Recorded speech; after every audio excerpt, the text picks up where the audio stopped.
Hey everyone, Steph Beckett here at InfoComm 2023, and I am here with Stephen Cogels of PlexusAV. How's it going? Very good, thank you. Yeah, this is your first InfoComm, and we were talking about this, and how has it been for you guys? Like, that's very exciting.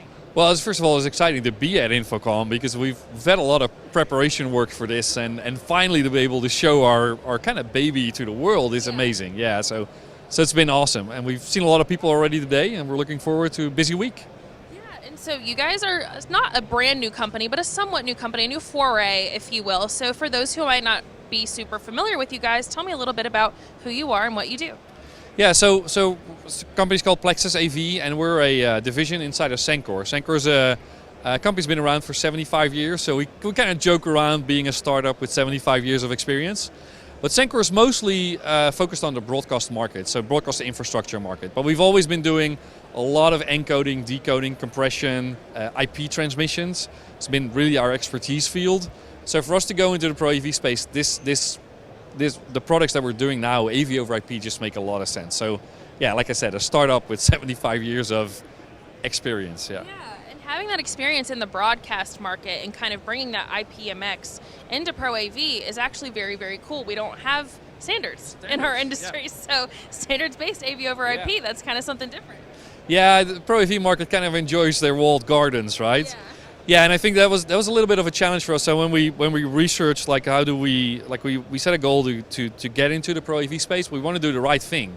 And we need to stay close to like what we believe, and our DNA really is interoperability and standards-based, because that's what we're used to in the broadcast market.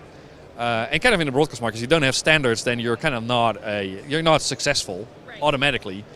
And then when we started researching that, like IPMX came to play, and IPMX just makes a lot of sense because we're taking a lot of what we know, and we understand what standards can bring to a market. So we're able to also have these conversations with customers and say, hey, like we know like you're not used to standards, but this is what it can bring you, and this is what the value is. And we're getting a lot of good response, right? If we give them a clear story and explain like this is what standards can bring you, it's like we haven't had any negative responses so far at all. It's all been very positive.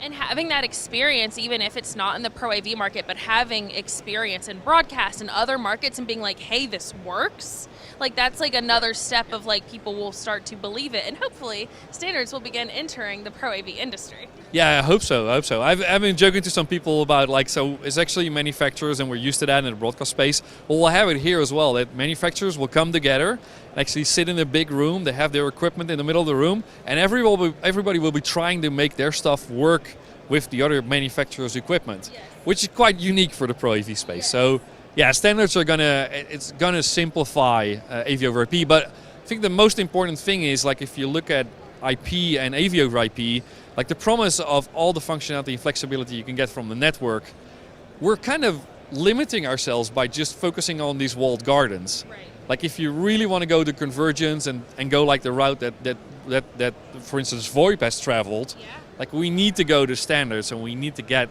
to that direction to really harness the power of IP. Some of the things we're doing now are like, they feel a little old school still. So. Yes. And you know, AV is always just a few steps behind everybody else, particularly in that sense. And that does make sense. We are very much a walled garden industry, so I do commend you guys on trying to break those walls down. We like gardens, but like it's good if you could jump over the one wall to the other wall and just kind of talk to your neighbors a little bit more. That's the thing we're trying to do. So like we really think, we're convinced that standards are the way to go.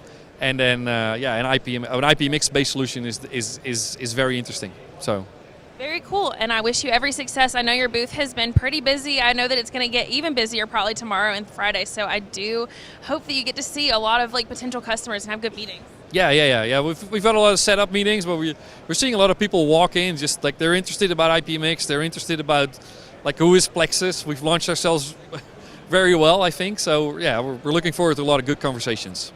Last question for you, Stephen, is where can people find more information if they'd like to learn more? Okay, so first of all, they can come find us here, 4181 at InfoComm, and then PlexusAV.com or our social media channels, and we'll be publishing a lot on that next couple of weeks. So enough channels to follow us on. Very cool. Well, it was lovely getting to meet you in person, and I hope you have a good rest of the show. Okay. And don't forget, on our site as well, you can go to ravepubs.com/InfoComm for all of your InfoComm 2023 news. Once again, I'm Steph Beckett, and we'll see you next time.